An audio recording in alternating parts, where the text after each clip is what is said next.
Good morning, everybody, and welcome back to another Chippa in the third person video log. Hope everybody's doing okay. Just dropped my daughter off at school, and the interesting thing is her school is attached to Lynn Tech, a tech school, and so they have, it's cool, it's a pre-K with mixed, special needs and non-special needs kids. And the kids in early childhood development at the tech come in and work with the kids, so they get a lot of exposure to, young adults, this, for, and the other thing, and it's just wonderful. The kids are absolutely great to the little ones. My daughter loves her high school friends. But you just got there, and because it's attached to a big tech school, everybody's outside. So I had to drop my daughter off to her class, which, luckily the kids from the tech school come through and help bring each of the kids outside because it was a fire drill. Fire drills, the only thing I had to worry about at school when I was young, but because she's attached to a tech school, my daughter has also been through several armed assailant drills at 4 fucking years old. Because that's the country we live in. Rather have them be prepared. I get it. It's just a new thing. Not a new thing, but a thing that's been a lot more of a thing that schools are taking seriously since I was in school, and I'm glad that they're taking it seriously. I just hate that we live in a world where this has to be a thing. USA.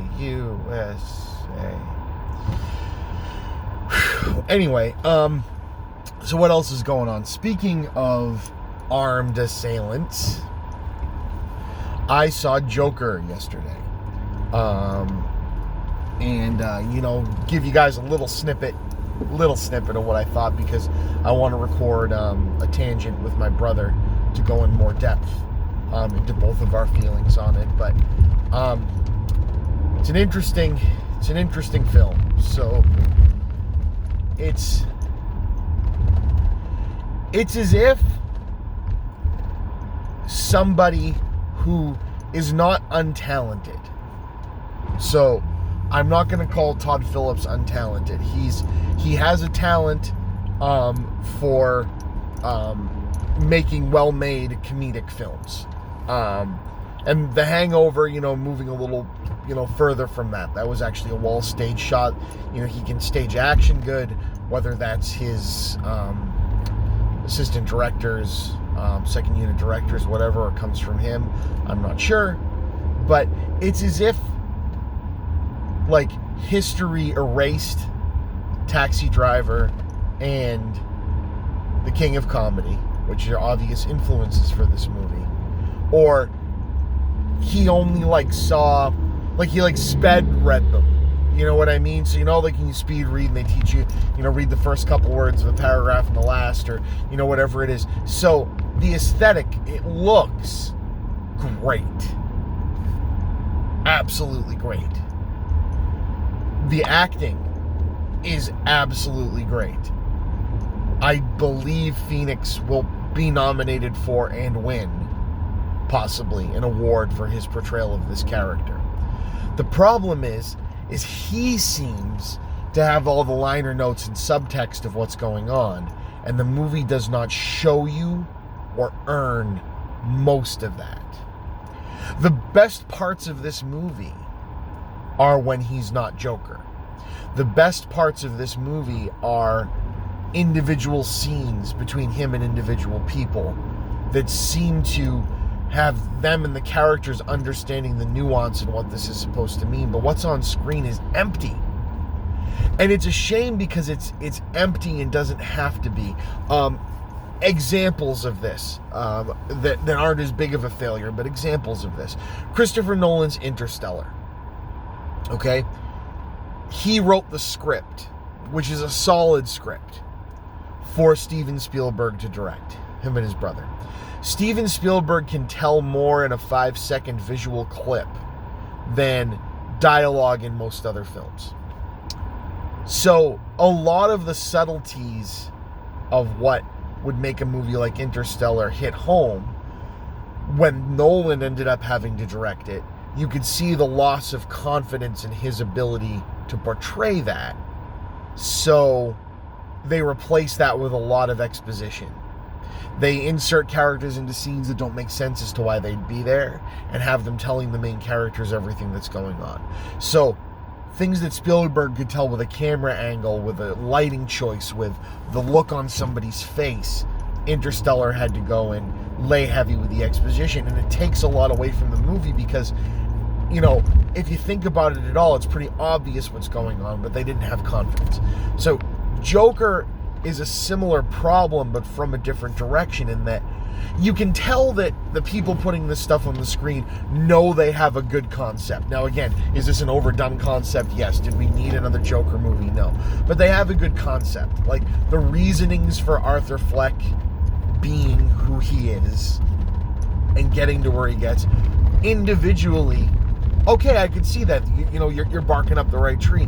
But they're also, most of them, stuff that they've done in Joker stories before. So it's, you know, sticking it in the 80s, making it look like Taxi Driver. Again, like I said, it is a beautifully filmed, well, grimy, grungy, but beautifully filmed, very consistent looking film. And Phoenix is off the reservation good in this, but the movie isn't doing him any favors to back it up. Like, he does so much without saying anything that when the movie gets to its unfortunate scene where he has to tell the world why he is what he is and what Gotham City and the world has done to him, you sit there and go, I didn't need to hear him fucking say that. One, it's exhausted and an overused trope, an idea, you know, we live in a society. He actually says those fucking words, man. Anyway, but, you know, I probably should have said spoiler alert at the beginning of this, so spoiler alert on Joker, but I'm not telling you anything that's not in the trailers. But they didn't need that scene. Like, the whole reason Heath Ledger's Joker was scary was because, one, the performance is fucking incredible, but also the writing for said performance and the scenes that he was in backed up the performance. They added nuance, they added subtlety to the performance, and I found him a more intriguing character because of what the movie didn't tell me, that he didn't have to tell me anything about himself. Now, with this Joker, Phoenix is going out of his way to make sure from the performance you get everything. You get all this, you know, you can just look in the way he's doing something. Okay, no, that guy's tweaked and there's something going on there. But then the movie goes and tries to over-explain it, and it actually makes it less intriguing. So you get to the end of the movie, and your mileage may vary. You might have gone, oh, wow, that was awesome, because this performance begs you to feel that this movie is awesome, right? He just wants you to understand what he gets about the character and about this world. But the movie fails it. And it's a damn shame. And also, all this running around of this is the anti-comic book film, and this will have no ties to Batman, you know, without telling you what it is. They tacked something on, and it's definitely tacked on. It's definitely tacked on because it's shot differently, and it's just not good. Where they put in a bit that this could easily be the prequel to, hell, it could easily be the prequel to the Nolan Batman movies, not just any Batman movie. And it's really lazy. It's groan-inducing for me, and it reestablishes the fact that people don't understand that these characters can stand on their own. They don't all have to be tied together. Like the Joker and maybe a Batman, if Batman could exist in this universe's relationship, does not have to be that the Joker caused or did something personally directly to Batman. The idea is that they're kind of two separate beings that came about because of similar things, but you don't need extra stuff to tie them together. And they failed in this before. It's why the Tim Burton Batman movie will never be perfect to me, because the Joker doesn't have to be the guy that killed Batman's parents. And, you know, it's just, it's disappointing, and it's lazy, and it's obviously tacked on because people were worried. And that hurts me even more, because a movie that, and I will say this, that succeeds very well in not being a comic book film. You know, what they set out to do, I would say they pretty much succeeded at. I just wish someone with a little more subtlety and nuance and understanding of the world that they, whether created by accident or they're trying to homage or rip off, that understood the structure and the layers of that better. Because this is all surface. This is really, really, really good plastic wrapped around a machine that doesn't turn on. And it's a bummer, because I hate it when a movie can have what I believe is an award-winning performance and just be kind of meh. And not meh for lack of trying. Like, this isn't like Batman versus Superman, where it feels like something is working against you to like be an affront on you. And this is just something that just doesn't work. It fails to work. And there's individual bits that are absolutely incredible. A lot of them already in the trailers. But it's just kind of a bummer. So, yeah, I'll do a tangent with my brother. You'll hear more of that, but I wanted to get my thoughts out so you guys heard them now. Your mileage may vary. I would definitely say the film is worth seeing. There's going to be discourse about this movie going on. Maybe everybody just loves it and it doesn't last. Maybe everybody hates it and it doesn't last. But the gray area, I think, is where things are going to get interesting.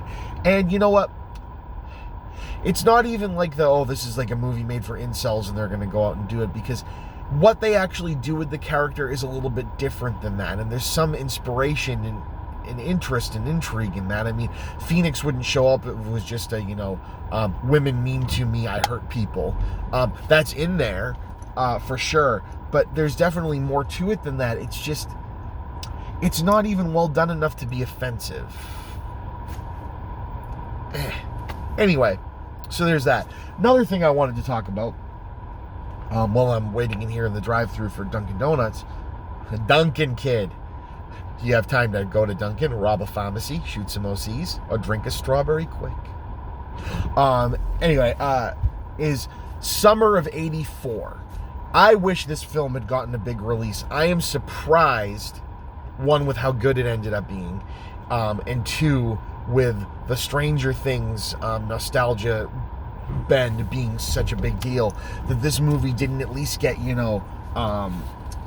what's the word? It Follows or Babadook, level releases, because this is a hell of a thing. Is it perfect? No. Is Stranger Things perfect? No. That's what I like about these things. They're rough around the edges. Their faults are when they lay too heavy and keenly on the nostalgia, but they're good in their own right.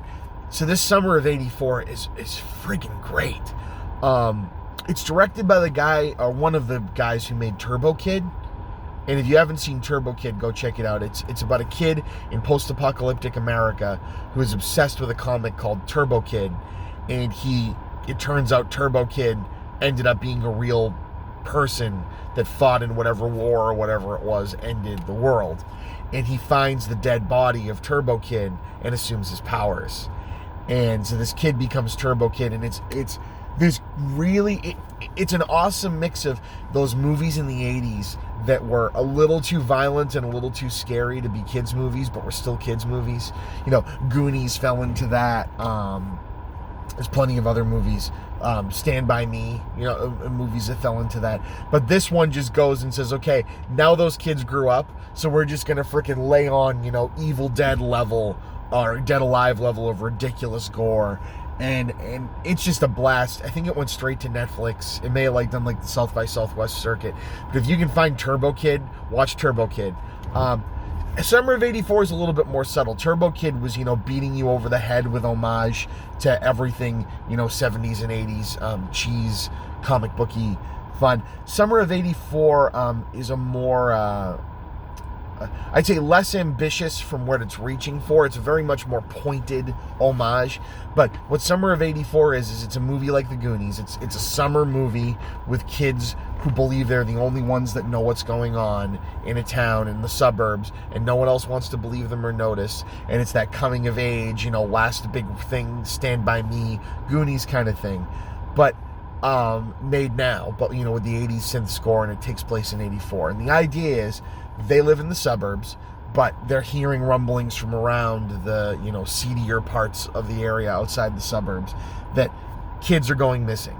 And the same thing was happening the summer before, and as they dig into it, they seem to be kind of the same MO, the same guy. And the newspapers start, confirm there's a serial killer on the loose. And so this young kid, like the leader of the pack, who's kind of a conspiracy theorist and obsessed, gets his group of friends to help him try to figure out who it is. And he believes that this single, lives on his own, a little bit weird but perfectly nice police officer is this killer, and uses the police officer thing as a means to get away with it. And so in starts like the Rear Window, stakeout type of stuff, and the constantly being proven wrong. What I really get a kick out of with this movie is that it's definitely a horror film. Like, there's some horror in the third act, but kind of like films like Disturbia and Rear Window, it's not horror focused, it's journey focused. It's the kids doing the investigation focused, and only really in the third act does it ramp up okay, we're going to reveal who the killer is, and these kids are not fucking safe. And I really enjoyed that, because up to then it's slower and has more respect for its audience leading up to that. It played the Salem Horror Fest either last year or the year before. I know my friends from Cinemaspection, Tim and Corinne, had seen it and really liked it. But this movie was just a blast. It's on Shudder right now. I got a Shudder subscription and I'm loving it. So if you're a horror fan, get Shudder, get Summer of '84. This has been the Chippa. I'll see you guys on the other side.